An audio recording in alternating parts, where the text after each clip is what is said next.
Kalian pernah dengar nggak istilah inflasi? Itu loh, kondisi di mana harga barang-barang pada naik tapi nilai uang kita malah jadi turun. Nah, tahun lalu aja nih inflasi di Indonesia tuh udah tembus 5%. Artinya, kalau kalian cuma nyimpen duit di tabungan atau di bawah bantal, duit kalian tuh sebenarnya jadi berkurang nilainya sampai 5%. Makanya, supaya duit kita nggak habis dimakan inflasi, kita harus pinter-pinter investasi deh. Tapi selama ini, kalau ngomongin investasi tuh pasti yang terlintas di pikiran kalian itu saham, emas, atau properti kan? Itu semua emang bener sih. Tapi kalian tahu nggak kalau ada banyak banget aset lain yang bisa bikin kita jadi kaya? Nah, khusus hari ini, saya bakalan kasih tahu nih ke kalian 15 aset investasi yang mungkin belum pernah kalian dengar atau ternyata kalian abaikan tuh selama ini. Jadi tonton video ini sampai habis ya. Dijamin deh setelah ini kalian bakal jadi investor yang lebih cerdas lagi dan kekayaan kalian bisa tumbuh dengan manfaatin informasi ini.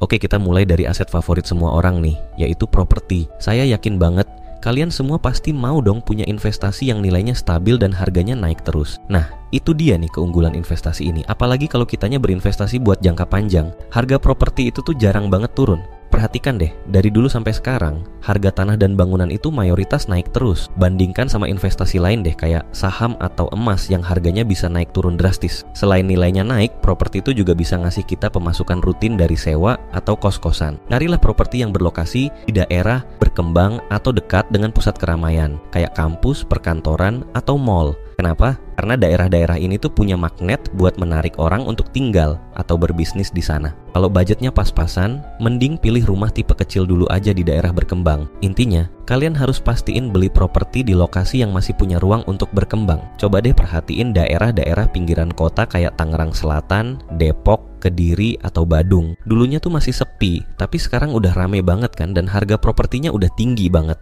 Oh ya, satu lagi nih tips penting banget guys, sebisa mungkin hindari KPR dan usahakan beli properti dengan uang cash ya. Selain properti, aset investasi yang nggak boleh kalian lewatkan adalah tanah. Beda dengan properti yang nilainya naik karena bangunannya, nilai tanah itu bisa naik gara-gara potensi daerahnya. Cari tahu dulu soal rencana tata ruang dan wilayah di daerah tersebut. Biasanya pemerintah kota atau kabupaten punya tuh master plan buat ngembangin daerahnya dalam beberapa tahun ke depan. Mereka udah nentuin kawasan mana aja yang bakal jadi pusat bisnis, industri, wisata, atau permukiman baru. Carilah tanah yang dekat dengan akses transportasi atau infrastruktur baru. Misalnya tanah di dekat rencana jalan tol, bandara, pelabuhan, atau stasiun. Biasanya, begitu infrastruktur ini jadi, harga tanah di sekitarnya bakal ikut naik. Sekarang kita beralih ke investasi aset digital yang lagi hype banget nih, yaitu Bitcoin. Beda sama mata uang biasa yang dicetak dan dikontrol sama pemerintah atau bank sentral, Bitcoin itu terdesentralisasi dan gak dikontrol siapa-siapa dan gak ada yang bisa ngemanipulasi atau ngehack sistemnya.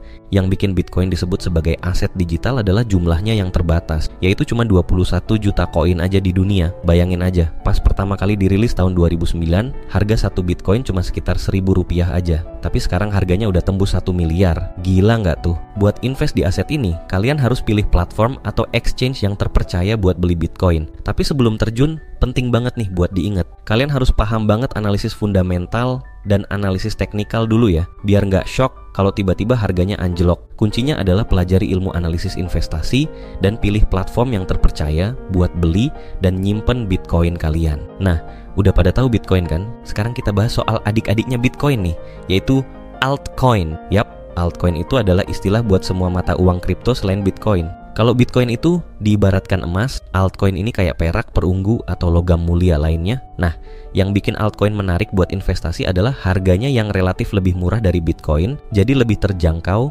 buat investor pemula. Selain itu, altcoin juga sering punya fitur atau teknologi yang lebih canggih dari Bitcoin, kayak smart contract, DeFi, atau NFT. Jadi bisa dibilang altcoin ini lebih serbaguna dan punya lebih banyak use case dibanding Bitcoin. Jadi kalian harus tetap do your own research dan diversifikasi portofolio dengan bijak. Jangan pernah all in atau FOMO cuma gara-gara ngelihat orang lain untung besar. Tapi kalau emang kalian udah yakin sama visi dan potensi jangka panjang dari altcoin tersebut, nggak ada salahnya buat coba investasi dari sekarang. Siapa tahu altcoin yang kalian pilih itu bakal jadi the next Bitcoin. Nah, kalau tadi kita udah ngobrolin soal aset investasi digital kayak Bitcoin sama altcoin, sekarang kita balik lagi ke aset investasi jadul nih yang udah ada dari zaman Majapahit, emas dan perak. Yap, logam mulia yang indah berkilau ini memang udah jadi primadona investasi dari generasi ke generasi. Tapi apa sih sebenarnya keunggulan emas dan perak sebagai aset investasi? Emas dan perak itu ibarat safe haven alias tempat berlindung yang aman buat investasi jangka panjang.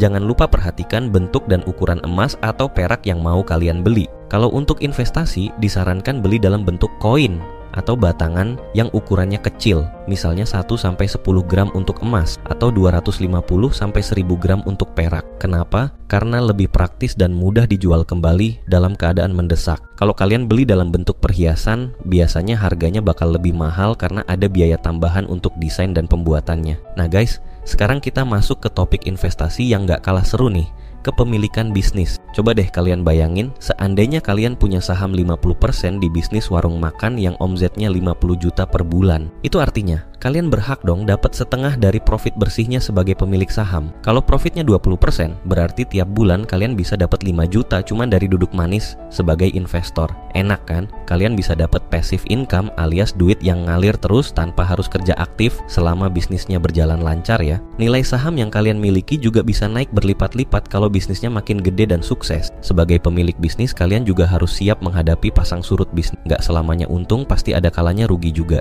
Tapi kalau kalian udah paham risikonya dan tetap yakin mau jajal investasi kepemilikan bisnis, saran saya sih mulai pelan-pelan aja dulu. Nah, sekarang kita masuk ke jenis investasi yang paling populer dan sering diperbincangkan di kalangan milenial sampai Gen Z. Apalagi kalau bukan saham. Keuntungan investasi saham yang paling jelas adalah potensi kenaikan harga atau yang sering disebut capital gain. Jadi kalau kalian beli saham di harga Rp1.000 per lembar, terus setahun kemudian harganya naik jadi Rp1.500, berarti kalian udah untung Rp500 per lembar dong. Coba kalau beli 1000 lembar udah untung 500.000 tuh. Pemegang saham juga berhak atas pembagian keuntungan perusahaan dalam bentuk dividen, biasanya setahun sekali. Buat pemula pilih saham dari perusahaan yang udah established dan punya fundamental bisnis yang kuat. Biasanya nih, saham kayak gini masuk ke kategori blue chip atau LQ45 di Bursa Efek Indonesia. Terus cek juga rasio-rasio keuangan penting kayak price to earnings ratio, price to book value, atau return on equity. Kalau PR atau PBV-nya kelewat tinggi dibanding rata-rata industri, bisa jadi sahamnya udah mahal banget. Tapi kalau ROE-nya bagus, berarti perusahaannya jago dalam ngasilin laba dari modal yang dipunya. Nah guys, kalau tadi kita udah bahas soal saham, sekarang kita beralih ke instrumen investasi yang mirip-mirip tapi lebih terjangkau dan praktis, yaitu reksadana. Singkatnya sih, reksadana itu semacam wadah investasi kolektif yang dikelola oleh manajer investasi profesional. Kalau diibaratkan, reksadana itu ibarat keranjang buah gitu deh. Keranjangnya adalah reksadananya, yang isinya macam-macam kayak mangga, jeruk, pisang, dan lain-lain. Nah, buah-buahan itu ibarat saham, obligasi, dan instrumen lainnya. Jadi dengan beli satu keranjang, kita sebenarnya udah dapat buah yang beragam, nggak cuma satu jenis. Nah, kenapa sih reksadana bisa jadi pilihan menarik buat anak muda? Karena modal investasi di reksadana itu jauh lebih kecil dibanding beli saham langsung. Kalau mau beli saham tuh kita harus siapin modal minimal puluhan juta buat dapet portofolio yang oke. Kalau sebelumnya kita udah ngobrolin soal reksadana yang isinya bisa termasuk obligasi, sekarang yuk kita fokus bahas khusus tentang obligasi itu sendiri. Jadi sebenarnya apa sih obligasi itu? Sederhananya, obligasi adalah surat utang yang diterbitkan oleh pemerintah atau perusahaan untuk meminjam dana dari masyarakat. Bayangkan aja, kalau kita beli obligasi, berarti kita ini meminjamkan duit kita ke pemerintah atau perusahaan penerbit obligasi tersebut. Sebagai gantinya, kita berhak dapat pembayaran bunga atau kupon secara rutin, biasanya setiap 3 atau 6 bulan sekali. Kedengarannya mirip deposito ya. Emang bener, obligasi itu punya karakteristik yang sama dengan deposito, yaitu nawarin pendapatan tetap dalam jangka waktu tertentu. Bedanya, kalau deposito kita meminjamkan duit ke bank, kalau obligasi kita meminjamkan ke pemerintah atau perusahaan. Jadi kita bisa proyeksiin dong bakal dapat duit berapa dan kapan dari investasi obligasi kita. Risiko gagal bayar dari obligasi itu relatif lebih kecil dibanding risiko rugi dari saham. Next, aset investasi selanjutnya ini kalian pasti jarang denger deh. Udah pernah denger belum soal investasi komoditas? Jadi guys, komoditas itu adalah barang atau produk mentah yang bisa diperdagangkan secara global. Barangnya macam-macam, mulai dari hasil pertanian kayak jagung, kedelai, kopi, hingga hasil tambang kayak minyak, emas, tembaga. Nah, keunikan investasi komoditas adalah kita nggak bener-bener megang atau nimbun barangnya secara fisik, tapi mayoritas perdagangannya dilakukan lewat kontrak di bursa berjangka. Komoditas punya potensi imbal hasil yang lumayan, terutama kalau kita jago analisa tren permintaan, penawaran, dan siklus harganya. Di antara deretan aset-aset investasi tadi, ada satu nih guys yang rasanya beda sendiri dan punya daya tarik estetikanya sendiri, yaitu karya seni. Yup, investing in arts itu unik karena kita nggak cuma nguber cuan, tapi juga melestarikan nilai artistik dan kulturalnya. Keren kan? Harga suatu karya seni sangat subjektif dan ditentukan oleh banyak faktor yang sulit dihitung. Misalnya, siapa senimannya, seberapa langka karyanya, kondisi fisiknya, tren pasar seni, sampai selera kolektor. Nah, justru karena keunikannya itulah, karya seni bisa menjadi alternatif investasi yang sangat menggiurkan. Bayangin aja, lukisan Three Faces of Papua karya Affandi bisa laku 14 miliar rupiah. Wow banget kan potensi apresiasi harganya. Selain bernilai tinggi, kita juga bisa menikmati kepuasan memiliki dan memandangi karya seni yang kita koleksi setiap hari. Waktu krisis ekonomi 2008 aja, indeks harga seni dunia cuma turun 4,5%, jauh lebih kecil dibanding saham atau properti. Investasi di karya seni itu bukan cuma soal duit, tapi juga tentang passion, apresiasi, dan kontribusi kita buat dunia seni. Wah, nggak kerasa nih udah sampai di segmen investasi yang satu ini. Yap, apalagi kalau bukan tentang barang mewah alias luxury goods. Buat sebagian orang, kayaknya topik ini tuh agak tabu buat dibahas. Lah duit aja masih mepet, kok mau mikir branded item yang harganya bikin dompet jebol? Coba kita intip bareng-bareng dulu. Sebenarnya apa sih daya tarik investasi di barang mewah itu? Di balik harga selangitnya itu, sebenarnya barang mewah itu punya beberapa keunikan yang justru bikin dia layak dipertimbangkan sebagai alternatif investasi loh. Barang mewah itu cenderung punya daya tahan nilai harga yang stabil dalam jangka panjang. Nggak percaya? Cek deh Rare Handbag Index yang nge-track perkembangan harga tas-tas ikonik, atau Fancy Color Diamond Index yang mencatat kenaikan harga berlian langka. Selama 10 tahun terakhir, indeks-indeks ini performanya naik terus, bahkan di tengah resesi ekonomi. Nah guys, buat kamu anak muda kreatif dan inovatif, kali ini kita akan ngobrolin soal harta karun yang sering kali terlupakan, yaitu kekayaan intelektual alias intellectual property. Tapi bentar, emang bisa ya ide dan kreasi kita jadi aset investasi? Bukannya yang namanya kekayaan itu identik sama duit, emas, atau properti ya? Kekayaan intelektual itu justru jadi komoditas paling berharga dan punya masa depan yang sangat cerah loh. Bayangin, karya musik atau software yang kita ciptain bisa dipakai jutaan orang di seluruh dunia. Gede banget pastikan potensi cuannya. Selanjutnya, siapa di sini yang demen berburu barang antik atau koleksi vintage? Ternyata hobi nongkrong di pasar lowak itu bukan cuma bikin nostalgia aja ya. Sama kayak aset investasi lainnya, barang antik juga punya potensi menjanjikan buat naikin nilai kekayaan kita. Barang antik yang terawat dengan baik, minim kerusakan, dan masih mempertahankan bentuk orisinalnya bakal dihargai lebih tinggi. Lukisan Affandi aja udah bisa tembus belasan miliar, gimana kalau Van Gogh? Pasti lebih gila lagi. Dengan mengoleksi dan merawat barang antik, secara nggak langsung kita udah berkontribusi dalam melestarikan sejarah dan budaya loh. Nah guys, sejauh ini kan kita udah ngebahas macam-macam aset investasi yang biasanya identik sama yang kasat mata, kayak emas, properti, atau saham. Tapi, tahukah kalian ada satu aset lagi yang sering kali terlupakan, padahal nilainya jauh lebih berharga daripada semua harta di dunia? Aset apakah itu? Ya, betul banget. Jawabannya adalah waktu. Pernah dengar konsep time is money? Nah, sebenarnya waktu tuh bukan cuma bisa dikonversi jadi duit, tapi juga bisa dipakai buat beli hal-hal yang lebih berarti dan bikin hidup kita lebih berkualitas. Kebayang nggak sih, andai kita punya cukup banyak waktu luang untuk ngejar passion, belajar hal baru, traveling, atau cuma sekedar quality time sama orang-orang tersayang. Makanya, orang bijak sering banget nekenin pentingnya membeli lebih banyak waktu bebas melalui strategi yang sering disebut time money time arbitrage. Waduh, kedengarannya ribet banget ya istilahnya. Tenang, konsepnya sebenarnya nggak sesulit kedengarannya kok. Time money time arbitrage itu intinya adalah cara untuk mengoptimalkan 3 resource utama yang kita punya: waktu, uang, dan skill atau keahlian. Kita bisa menjual waktu dan keahlian kita untuk menghasilkan uang sebanyak-banyaknya.